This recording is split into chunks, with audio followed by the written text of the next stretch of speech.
நான் எவ்வளவோ ட்ரை பண்ண அவங்களை எப்படியாவது இங்க கொண்டு வரணும்னு. எனக்கு இந்த மொமெண்ட் இன்னும் முழுமையாகவும் நிறைவாகவும் இருந்திருக்கும். ஒரு சில காரணங்களால அவங்களால வர முடியல. எனக்கு மதுரையில நிறைய சொந்தக்காரங்க இருக்காங்க, நிறைய நண்பர்கள் இருக்காங்க.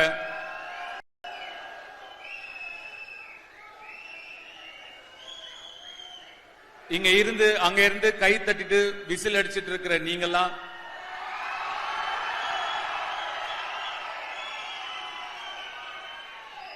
என்ன கூட விட்டுட்டு எங்க அப்பா ஒரு உதாரணமா எடுத்துக்கிட்டு விசில் அடிச்சிட்டும் கை தட்டிட்டும் மட்டும் இல்லாம எந்திரிச்சு வாங்கயா இங்க வாங்க,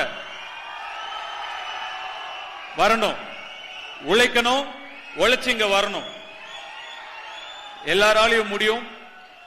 கண்டிப்பா நீங்க இதை செய்யணும். செய்வீங்கல்ல?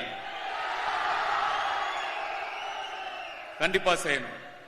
நான் மதுரையில கிட்டத்தட்ட ஒரு 200-300 நாள் இருந்தேன் ஆடுகளம் படத்தை நடிக்கிறதுக்காக. இந்த மதுரையில நான் ஓடாத தெரு கிடையாது, ஆடாத தெரு கிடையாது. திருப்பரங்குன்றத்தெல்லாம் கிட்டத்தட்ட 30 நாள் இருந்தேன் நானு. எனக்கு ரொம்ப ரொம்ப மனசுக்கு நெருக்கமான ஒரு அனுபவமா இருந்தது.